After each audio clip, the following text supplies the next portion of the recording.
सभी को नमस्कार। द्रौपदी महाभारत के सबसे मुखर पात्रों में से एक है।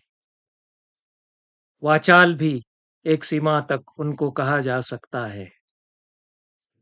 वावधूकता, वाणी का पाटव, वाक पटुता जिसको कहते हैं, उसकी तो धनी है द्रौपदी। और वे खूब बोलती हैं। जब बोलने की आवश्यकता होती है तब वे खूब बोलती हैं। जब वे बोलती हैं तो अच्छे अच्छे बोलने वालों की बोलती बंद हो जाती है। पांचों पांडवों के सामने वे खूब बोलती हैं। यद्यपि सहदेव और नकुल और सहदेव छोटे हैं, उनसे कोई बहस वे नहीं करती हैं। ऐसा कोई प्रसंग मुझे स्मरण नहीं। पर वे खूब बहस करती हैं युधिष्ठिर और भीमसेन से। खूब लानत मलामत भी वे करती हैं। खूब अच्छी सुनाती हैं अपने पतियों को। कृष्ण को खूब सुनाती हैं। कृष्ण के सामने खूब बोलती हैं। किस पात्र के सामने मुझे बोलना है, इसका तो अच्छा ध्यान रखती हैं। तो नकुल और सहदेव के सामने सीधे मुखर होकर के बोली हूँ द्रौपदी, ऐसा मुझे नहीं लगता। पर विशेष रूप से युधिष्ठिर और भीम के सामने वे खूब बोलती हैं। कृष्ण के सामने जो उनकी एकदम बराबरी के हैं, और कृष्ण की वे भाभी हैं। अद्भुत संबंध है दोनों में, अद्भुत सख्य भाव है। तब कृष्ण प्रिया सखी, महाभारत में कहा ही गया है, तुम्हारी प्रिय सखी द्रौपदी।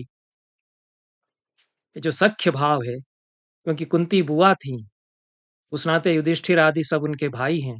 द्रौपदी बड़े भाई की पत्नी भी है। देवर और भाभी का संबंध भी है। खूब विनोद भी होता है आपस में। कहा सुनी भी खूब होती है। कृष्ण को भी द्रौपदी खूब सुनाती हैं। किसी पुरुष के सामने कभी दबी हो द्रौपदी, सहमी हो, उसके सामने उसकी जब वो बोल रहा हो तो चुप रह गई हो और बोल ना पाई हो, ऐसा तो महाभारत में मुझे लगता है कि कहीं कोई प्रसंग है ही नहीं। वे तो भीष्म और द्रोण के सामने भी खूब सिर ऊपर उठा करके प्रश्न करती हैं कि आप लोग उत्तर दीजिए। यही द्रौपदी जो कि इतनी मुखर हैं, वाक पटु हैं, और सबसे अधिक बोलने वाले पात्रों में महाभारत में हैं, वे कुछ प्रसंगों में एकदम चुप होती हैं। और यह बहुत ही अध्येतव्य है कि द्रौपदी कब और कहाँ चुप होती हैं, कब वे कहाँ चुप रह जाती हैं। ये द्रौपदी के चरित्र को समझने के लिए ही नहीं आवश्यक है, बल्कि पूरी भारतीय परंपरा में, भारतीय समाज में स्त्री की नियति को, स्त्री की उपस्थिति को समझने के लिए भी द्रौपदी की चुप्पी से हमको कुछ सूत्र मिलते हैं। एक तो द्रौपदी, उनका जो स्वयंवर हो रहा है उसमें चुप हैं, वे कहीं नहीं बोलती हैं। मैंने बताया है कि 4 प्रकार के स्वयंवर होते थे। यह किसी ने बताया नहीं है, किसी धर्मशास्त्र में स्वयंवर और स्वयंवर के प्रकार। पर मुझे लगता है कि ये 4 प्रकार स्वयंवर जो होते थे उनके मानने चाहिए। एक तो कोई शर्त बांध दी गई है कि जो ऐसा-ऐसा करेगा, उससे हम अपनी कन्या का विवाह कर देंगे। यह एक शक्ति परीक्षा के तहत वर की परीक्षा होती थी और उसको कन्या दे दी जाती थी। यह तो स्वयंवर कन्या की दृष्टि से हुआ भी नहीं, क्योंकि उसने नहीं चुना है। उसने भी शर्त भी निर्धारित नहीं की है। शर्त उसके अभिभावकों ने निर्धारित की है कि जो ऐसा वीर होगा, जो इस धनुष को पर डोरी चढ़ा देगा, उससे हम सीता का ब्याह कर देंगे, और जो ऐसा लक्ष्यभेद कर देगा इस धनुष पर डोरी चढ़ा करके, उससे हम द्रौपदी का विवाह कर देंगे। ये शक्ति परीक्षा के अंतर्गत कन्या ने शर्त नहीं रखी है, उसके अभिभावकों ने रखी है। यह एक प्रकार है। और अन्य प्रकार है कि स्वयंवरार्थिनी स्वयं, जो कन्या है वह स्वयं स्वयंवरार्थिनी सच्चे अर्थों में है। वह चयन करती है और वह एक-एक के सामने पहुँचती है, उसको देखती है, उसका वर्णन पूरा सुनती है, उसकी सखी उसको पूरा वर्णन सुनाती है। बोलती वह नहीं है, आगे बढ़ो इतने 2 शब्द अवश्य बोलती है, जो इंदुमती करती है। ये दूसरे प्रकार का है और तीसरे प्रकार का यह है कि कन्या अपनी शर्त स्वयं रखती है कि मैं तो उससे विवाह करूँगी, जैसा कि सुवर्चला ने किया, श्वेतकेतु से विवाह फिर उनका हुआ। ये उपनिषद के ऋषि हैं श्वेतकेतु। सुवर्चला उनकी पत्नी बनी जो कि ब्रह्मवादिनी है, उनको बड़े ब्रह्मज्ञानी से ही विवाह करना था और वे स्वयं परीक्षा करती हैं। यह भी एक स्वयंवर है और एक स्वयंवर वह है जिसमें कि पिता कह देता है कि हम नहीं ढूँढ पा रहे हैं तेरे योग्य वर, तू चली जा सारे भारत में, देश में घूम ले, बात कर जा करके आश्रमों में, नगरों में, अपने योग्य वर से बात कर, स्वयं चुन ले, जिसको तू कहेगी उस पर हम विचार कर लेंगे, जैसा कि सावित्री के पिता ने सावित्री से कहा। ये 4 प्रकार के स्वयंवर होते हैं। द्रौपदी का जो स्वयंवर है, वो सीता के स्वयंवर की तरह शक्ति परीक्षण के द्वारा वर को निर्धारित करने वाली कोटि का स्वयंवर है और द्रौपदी इस बात को जानती हैं कि उनकी कोई भूमिका नहीं है। पिता को ऐसा वीर चाहिए जो द्रुपद का अंत कर सके, द्रुपद का अंत करने में उनका सहायक हो और द्रुपद जिस तरफ हैं, उस सेना का संहार करने वाला ऐसा वीर हो। तो उनकी जो नाक कट गई है द्रुपद के उनकी जो नाक कट गई है द्रोण के द्वारा अपने शिष्यों की सेना से उन पर आक्रमण कराने के कारण उसका वे प्रतिशोध ले सके, इसलिए द्रुपद की ओर से यह शर्त रखी गई है। तो द्रौपदी अपनी नियति को जानती हैं। उन्होंने अर्जुन को नहीं वरा है और ऐसी कन्या चुप रहती है। उसे उसके साथ उसका विवाह होना है जो इस शर्त को पूरा करेगा। इसलिए द्रौपदी पूरे स्वयंवर में कहीं नहीं बोलती हैं। पूना से प्रकाशित जो समीक्षित पाठ संस्करण है उसमें स्वयंवर में द्रौपदी कहीं नहीं बोलती है। केवल गीता प्रेस गोरखपुर और कुंभकोणम से प्रकाशित दाक्षिणात्य संस्करण में द्रौपदी जब कर्ण खड़े होते हैं तो उसमें कहती हैं कि मैं सूत पुत्र से विवाह नहीं करूंगी। गीता प्रेस गोरखपुर के संस्करण में आदि पर्व में 186वें अध्याय में कुछ अतिरिक्त श्लोक है। सर्वान् नृपांस्तान् प्रसमीक्ष्य कर्णो धनुर्धराणां प्रवरो जगाम उद्धृत्य तूर्णं धनुरुद्यतं तत् सज्जम चकाराशु योजमानान्। जब सारे राजा हार गए, वो लक्ष्य भेद नहीं कर सके, वे तो धनुष पर डोरी भी नहीं चढ़ा सके, तब कर्ण उठा, धनुर्धरों में प्रवर कर्ण, और उस धनुष को उसने उठाया, उस पर उसने डोरी चढ़ाई। दृष्ट्वा सूतं मेनिरे पांडुपुत्रा भित्वा नीतं लक्ष्यवरं धरायां धनुर्धरा रागकृत प्रतिज्ञ मत्यग्नि सोमार्क मथार्क पुत्रम।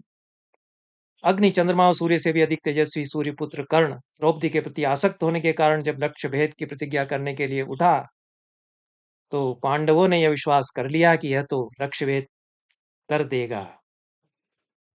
और उसके बाद इस 186वें श्लोक में 23वां 186वें अध्याय में आदि पर्व में 23वां श्लोक यह आता है। दृष्ट्वा तु तं द्रौपदी वाक्यमुच्चैर्जगाद नाहं वरयामि सूतम।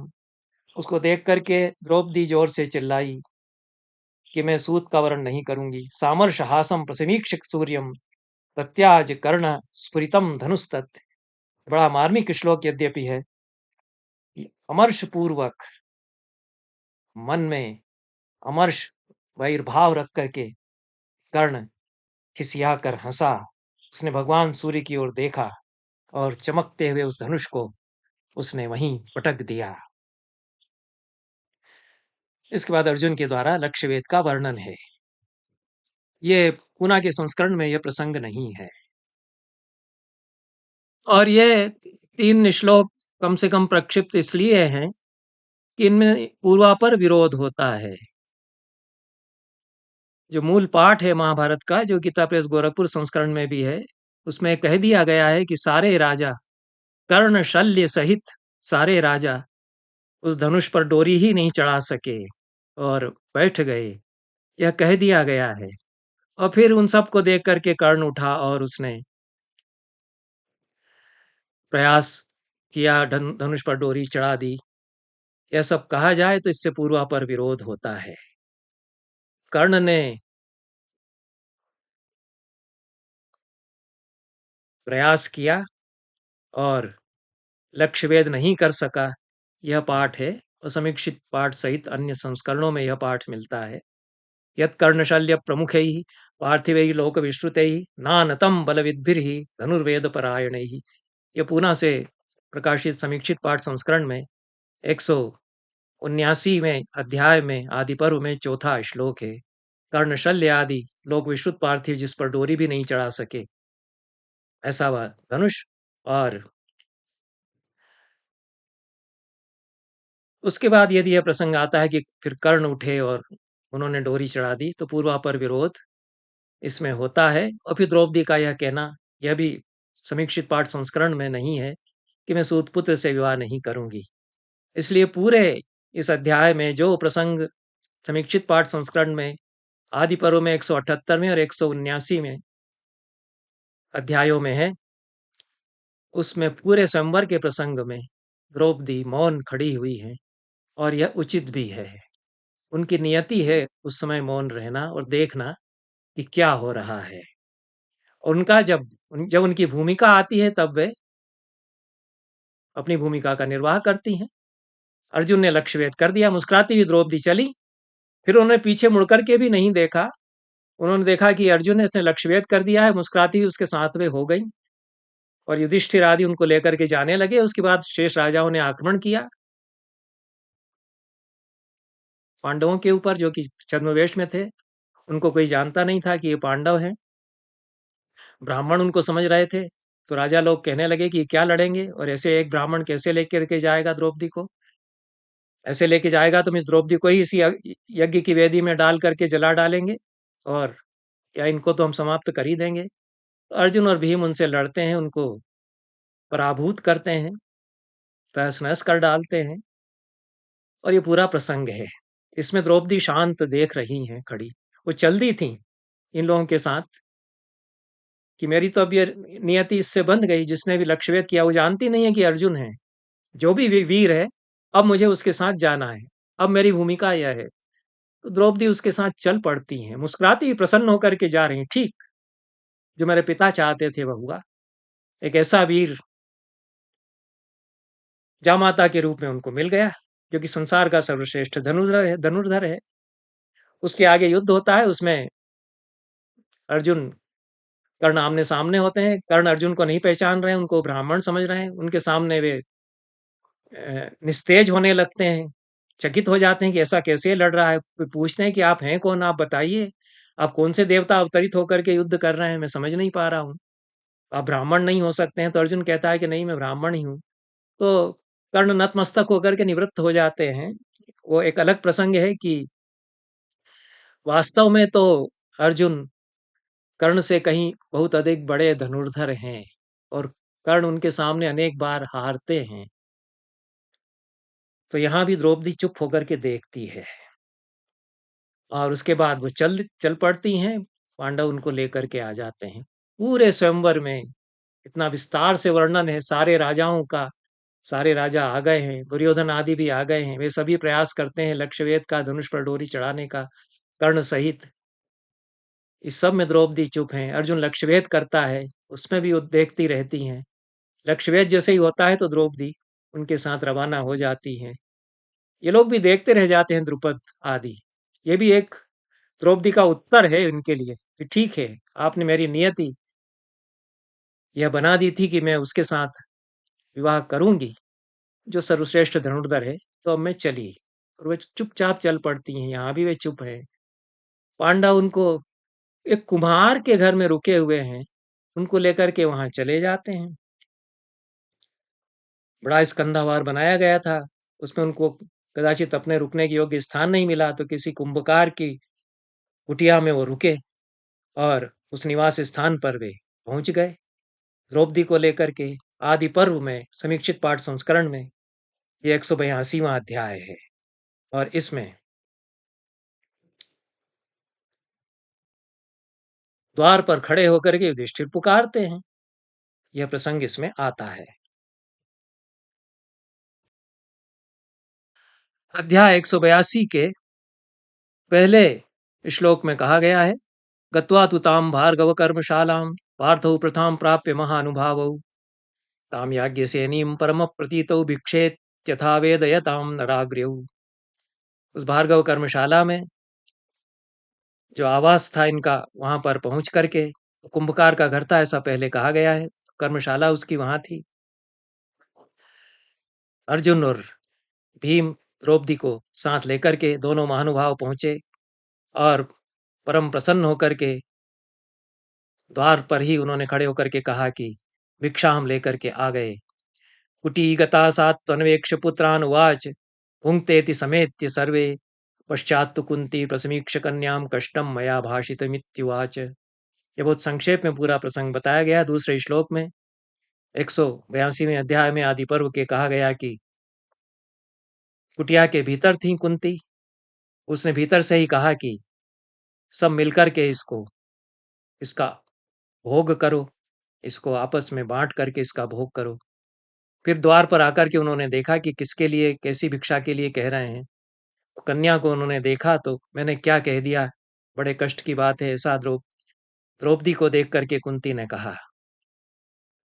साधर्म भीता ही विलज्यमाना ताम याज्ञ सेनीम परम प्रतीताम पाणो ग्रहीत्वोपजगाम कुंती युधिष्ठिरम वाक्यमुवाच चेदम। तीसरे श्लोक में कहा है कि अधर्म से डर गई कुंती की, यह मेरे मुंह से क्या निकल गया, इससे अधर्म तो नहीं हो जाएगा।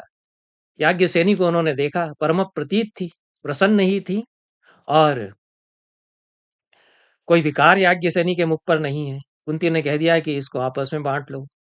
हाथ कुंती द्रौपदी का लेकर के घर आई भीतर।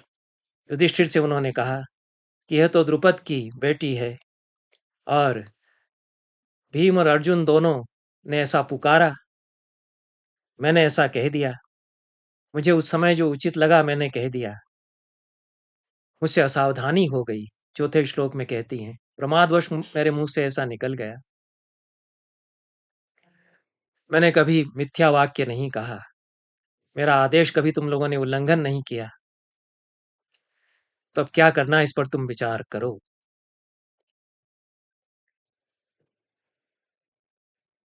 युधिष्ठिर ने सब विचार किया और उन्होंने कहा कि आप आश्वस्त रहिए, अधर्म नहीं होगा।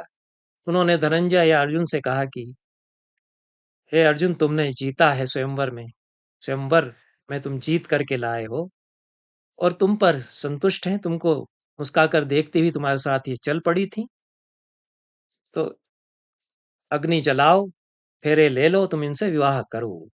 त्वया जिता पांडव याज्ञ सेनी त्वया च तोषिष्यति राजपुत्री प्रज्वाल्यताम हुयताम चापि वह्निर्ग्रहण पाणिम विधिवत त्वमस्याः।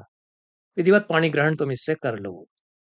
अग्निवेदी के चारों ओर फेरे लेकर के अर्जुन ने कहा कि ऐसा अधर्म मैं कैसे कर सकता हूँ, और मैंने कभी ऐसा अधर्म नहीं किया, बड़े भाई के होते हुए मैं विवाह कर लूं, ऐसा नहीं हो सकता है। आप पहले विवाह करेंगे द्रौपदी से, फिर मेरे बड़े भाई भीम विवाह करेंगे, फिर मैं विवाह करूंगा, और फिर दोनों माद्री सुत सहदेव और नकुल ये विवाह करेंगे, और यह हम सबकी इस प्रकार से अर्धांगिनी बनेंगी। ऐसा मेरा निवेदन है, अब आपको जो धर्म सम्मत लगे आप करें।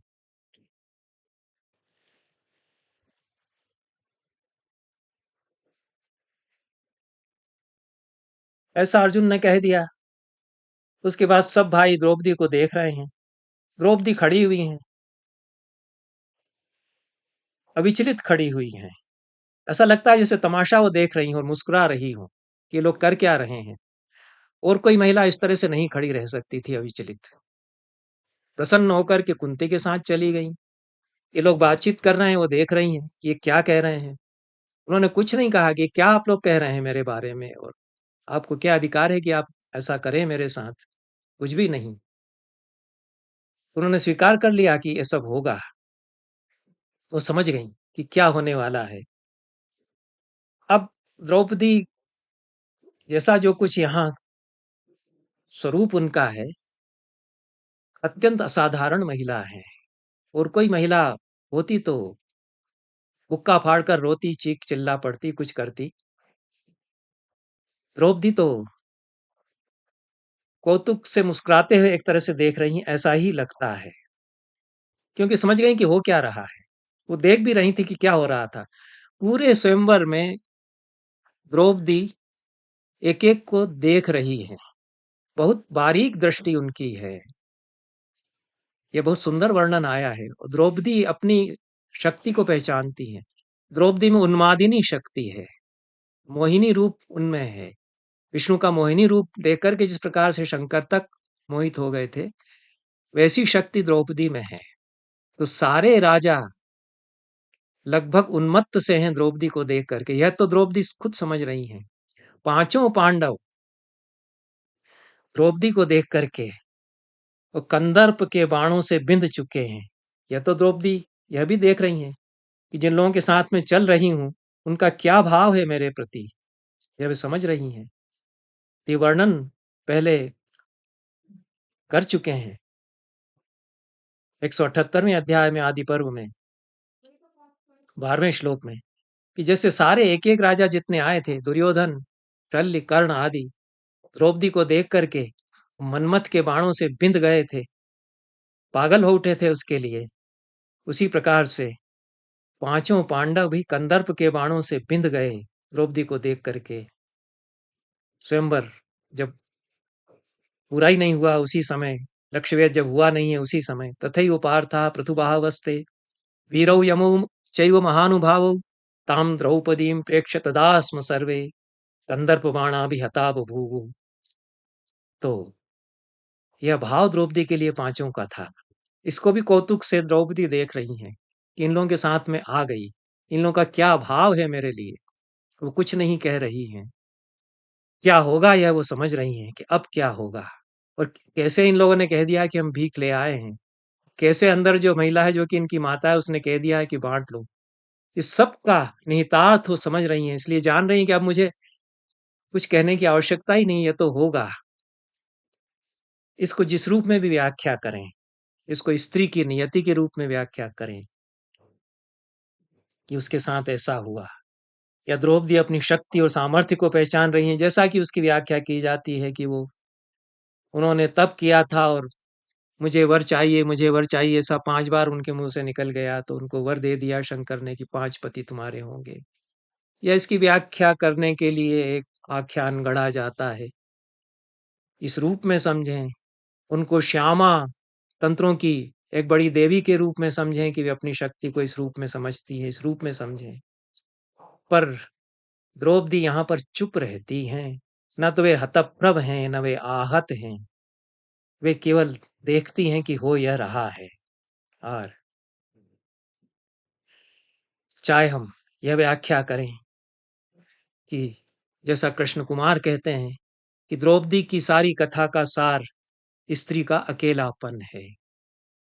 यह मुझे बहुत महत्वपूर्ण वाक्य लगता है, इसलिए मैं इसको उद्धृत करता रहा हूँ। बहस में स्त्री मेरी किताब थी, उसमें भी मैंने द्रौपदी पर जब लिखा तो इसमें मैंने उसको उद्धृत किया। इस समय द्रौपदी अकेली भी अपने अपने में अकेली है, इसलिए वे चुप हैं कि मुझे कुछ कहने की आवश्यकता ही नहीं है। मुझे केवल झेलना है जो हो रहा है। यह उनका अकेलापन भी यहाँ पर है। पूरा स्वयंवर का प्रसंग, उसमें द्रौपदी कहीं नहीं बोलती हैं। यह जो प्रामाणिक संस्करण है उसके आधार पर मैं ऐसा मानता हूँ। और गीता प्रेस गोरखपुर संस्करण में और कुंभकोणम संस्करण में एक जो वाक्य आता है कि मैं सूतपुत्र से विवाह नहीं करूंगी, चिल्लाकर द्रौपदी ने कहा, तो उसको मैं अनुचित मानता हूँ, क्योंकि स्वयंवरार्थिनी कन्या इस प्रकार से चिल्ला करके नहीं बोलेगी। और द्रौपदी वह महिला है जो सारी मर्यादाएं बहुत अच्छी तरह से समझती हैं। स्वयंवरार्थिनी कन्या की मर्यादा क्या है, इसको वे जानती हैं। यह नहीं कहा था शर्त जो द्रुपद ने घोषित की थी कि कोई सूतपुत्र आएगा और वह लक्ष्यवेद कर देगा तो उससे हम नहीं विवाह करेंगे। और जितनी शर्त है उसके तहत स्वयंवर हो रहा है। इसमें स्वयंवरार्थिनी कन्या यदि उसको स्वयंवरार्थिनी कहा भी जाए, उसका काम बोलना नहीं होता। उसके लिए मर्यादा यही है कि जो वीर उस शर्त का पालन करेगा उससे उसका विवाह होगा। उसका काम चुनना है ही नहीं, वो चुनने का अधिकार ही नहीं है, वह नहीं चुन रही है। जो वीर अपने आप को प्रमाणित कर रहा है उससे उसका विवाह होगा, यह मर्यादा है। इसलिए द्रौपदी इस मर्यादा को जानते हुए इसलिए भी कि मेरे पिता मेरा विवाह ऐसे महान वीर से करना चाहते हैं जो प्रतिशोध ले सके उनका, तो वे उसका मोहरा हैं। यदि ऐसी भाषा में कहें, सारी आधुनिक दृष्टि के साथ तो द्रौपदी अपनी मर्यादा को जानती हैं और वे नहीं बोलती हैं। स्वयंवर के प्रसंग में वे नहीं बोलती हैं। स्वयंवर समाप्त होने के पश्चात वे चल पड़ती हैं। इनको लेकर के भीम और अर्जुन साथ में लेकर के आते हैं और युधिष्ठिर आदि तो चल ही चुके हैं। जिन्होंने युद्ध किया था, राजाओं ने हमला किया था, उनको हरा करके और फिर लेकर के चलते हैं भीम और अर्जुन द्रौपदी को, और वे ही पुकारते हैं द्वार पर कि हम भिक्षा लेकर के आए हैं। तो सारा सब कुछ ये पूर्व नियोजित सा लगता है। ये काम के बाणों से विद्ध हैं पांचों पांडव, द्रौपदी के प्रति आसक्त हो चुके हैं और युधिष्ठिर जानते हैं कि अब क्या करना है। आगे आता है कि व्यास के वचनों का स्मरण करते हुए पांचों भाइयों में फूट न हो जाए, इस बात को समझते हुए कुंती के आदेश की व्याख्या करते हुए युधिष्ठिर ने यही कहा कि हम लोग पांचों बारी बारी से इस कन्या से विवाह करेंगे। ऐसा युधिष्ठिर फिर व्यवस्था देते हैं। उसके पहले व्यास आ चुके हैं और युधिष्ठिर को समझा चुके हैं कि पांचों तुम भाइयों की एक पत्नी होगी इत्यादि। तो यह पूरा प्रसंग जिसमें कि द्रौपदी कहीं भी कुछ भी नहीं बोलती है, यहाँ तक कि फिर कृष्ण आ जाते हैं मिलने। कृष्ण की वे भाभी हो गई हैं। कृष्ण सबसे परिचय करते हैं। बहुत ही सुंदर प्रसंग यह है। कृष्ण कदाचित पहली बार पांडवों से यहाँ मिलने आए हैं। उसी कर्मकार शाला में, जो कुम्हार की शाला है जिसमें लोग ठहर गए हैं, वहीं कृष्ण बलराम के साथ आ जाते हैं। इस पर आगे कभी चर्चा करेंगे कि कृष्ण कितने दूरदर्शी हैं, महाभारत में उनकी भूमिका है। तो कृष्ण से भी परिचय होता है, लेकिन इस सब में द्रौपदी कहीं कुछ नहीं बोलती हैं। वो विवाह करना स्वीकार कर लेती हैं। यह दूसरा प्रसंग है स्वयंवर के बाद जिसमें कि आद्यंत द्रौपदी चुप रहती हैं। और एक तीसरा प्रसंग आता है जिसमें द्रौपदी बहुत बोल चुकी हैं। वे भीष्म के सामने खूब बोल चुकी हैं। वे दुशासन से कह चुकी हैं कि ऐसा मत कर, मेरे वस्त्र मत खींच। दुर्योधन को संबोधित कर चुकी हैं। ये सारा प्रसंग है और अंत में इस प्रसंग की परिणति जो होती है कि धृतराष्ट्र घबरा जाते हैं और वे कहते हैं कि नहीं, यह तो अति हो गई है। गांधारी उनसे कहती है कि यह अनुचित सब कुछ हुआ है और अब आप करिए जो कुछ आपको करना चाहिए। तब धृतराष्ट्र द्रौपदी से कहते हैं कि तू कुल वधू है, संसार की नारियों में सर्वश्रेष्ठ तू है, तू मुझसे वर मांग ले। तो द्रौपदी कहती है कि मेरे धर्मानुगामी पति युधिष्ठिर दास्य भाव से मुक्त हो जाएं, जिससे कि मेरे पुत्र प्रतिविंध्य को उसके साथ खेलने वाले बालक दास पुत्र कहकर न पुकारें। क्या शब्दावली है, कैसी स्त्री है। युधिष्ठिर ने चारों भाइयों को एक एक करके दांव पर लगाया, अपने आप को दांव पर लगाया और हार गए। चारों भाइयों को भी हार गए। द्रौपदी को दांव पर लगाया, द्रौपदी को हार गए। लेकिन यह नहीं कहा गया है कहीं कि युधिष्ठिर का जो बेटा है प्रतिविंध्य, उसको भी उन्होंने दांव पर लगा दिया है।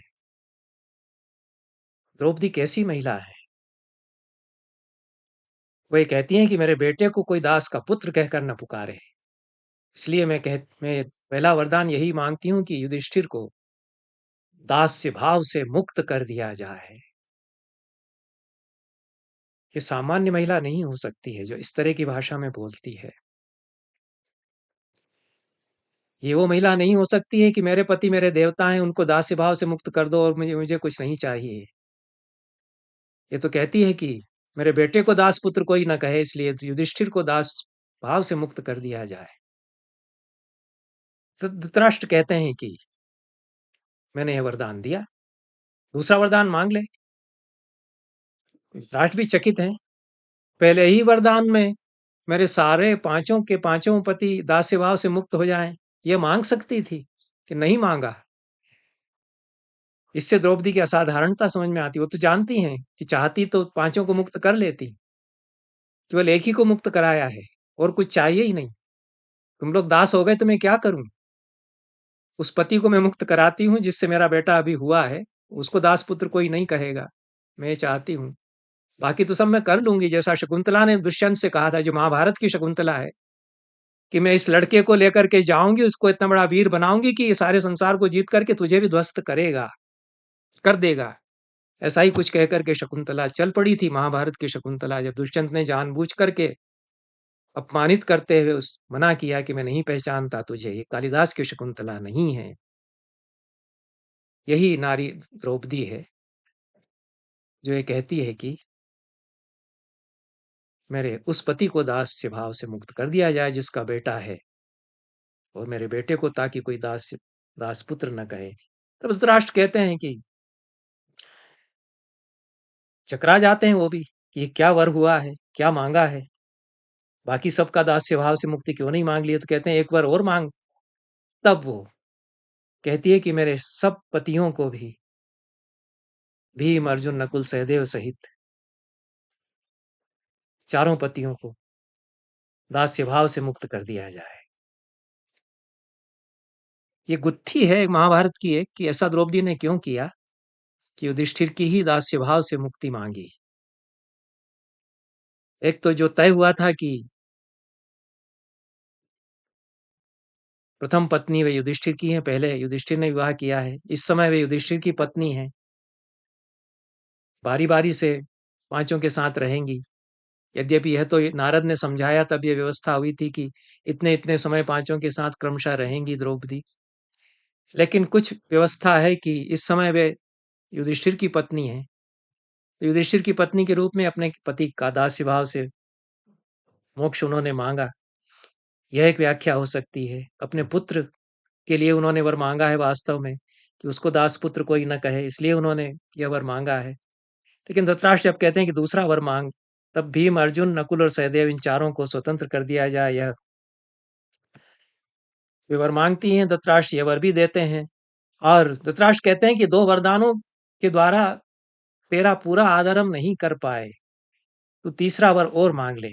तब जो द्रौपदी कहती हैं वो और भी चकित कर देने वाली बात है। वे यहाँ फिर चुप हो जाती हैं। वे कहती हैं कि लोभ से धर्म का नाश होता है, यदि इन लोगों का कर्म पवित्र होगा तो इन्हें कल्याणों की पुनः प्राप्ति होगी। मुझे कोई वर नहीं चाहिए, तीसरा वर नहीं मांगती मैं। वो चुप हो जाती हैं, सभा चकित रह जाती है। ये कैसी स्त्री है?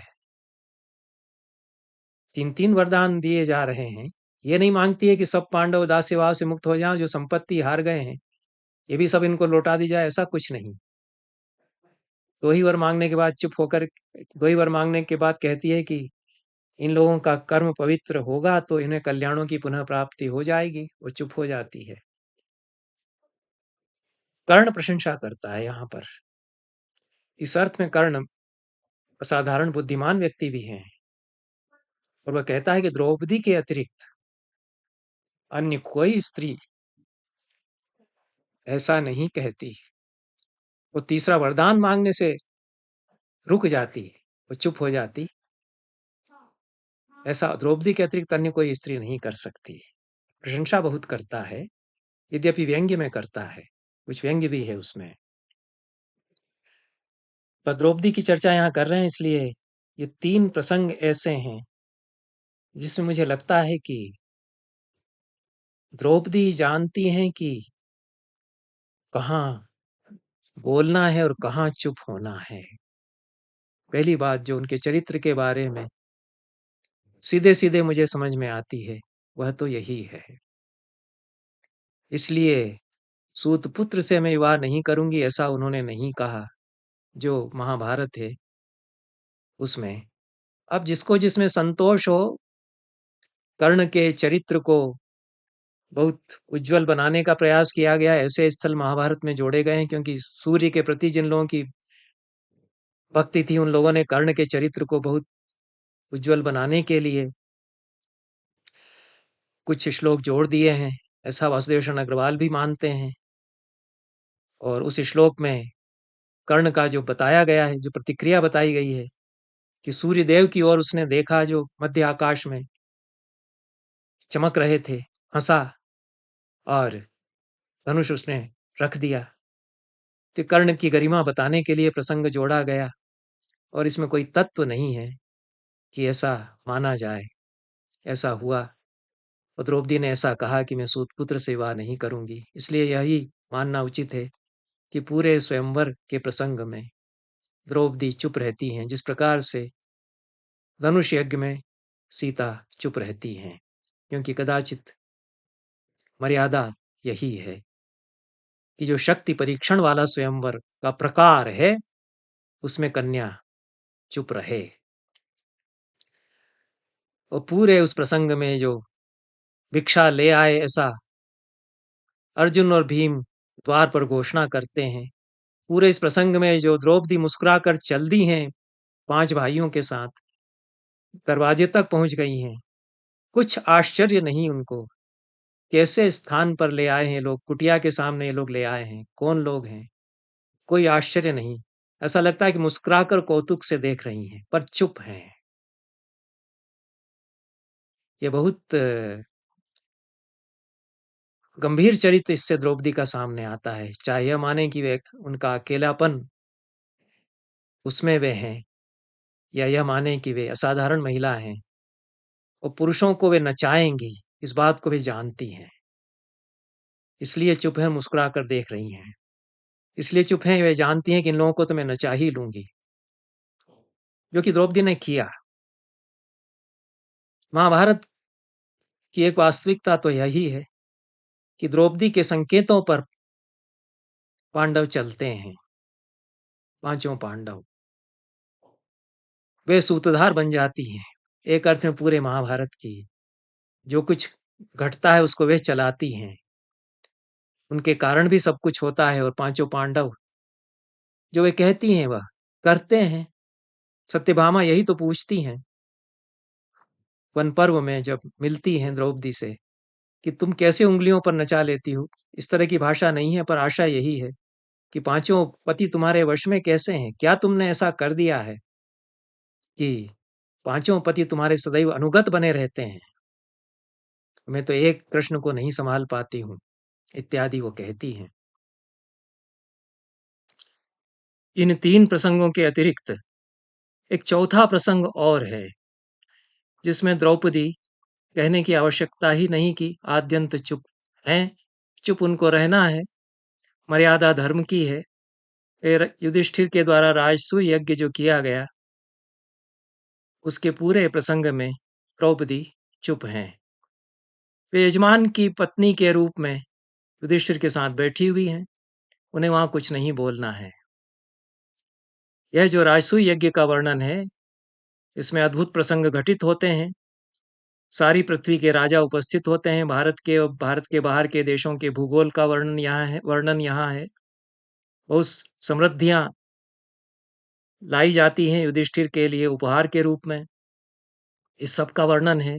सभा भवन का वर्णन है, मैं दानव के द्वारा बनाए गए सभा भवन का वर्णन है। उसके आश्चर्यजनक जो वास्तु के चमत्कार हैं उनका वर्णन है। और इसके राजसूय यज्ञ की समाप्ति जब हो रही है उधर, तब दुर्योधन घूमने के लिए निकलता है और जहाँ स्थल है वहाँ जल समझ करके छपाक से गिरता है, जहाँ जल है उसको स्थल समझ करके पैर रख देता है। इस सब प्रसंगों में द्रौपदी कहीं नहीं है। वो यज्ञ में है यजमान की पत्नी के रूप में, उन्हें पता ही नहीं है कि दुर्योधन कहाँ क्या कर रहा है। दुर्योधन को तो स्वयं व्यवस्थाएं दी गई थी, उस व्यवस्था का भी वो निर्वाह कर रहा था। और फिर वो देखने के लिए भी निकला युधिष्ठिर के उस सभा भवन को। वहां द्रौपदी नहीं है, और वो चूंकि यज्ञ चल रहा है, यजमान की पत्नी है, इसलिए वे वहां कुछ नहीं बोलती हैं। दुर्योधन स्थल को जल समझ करके गिर पड़ता है, छपाक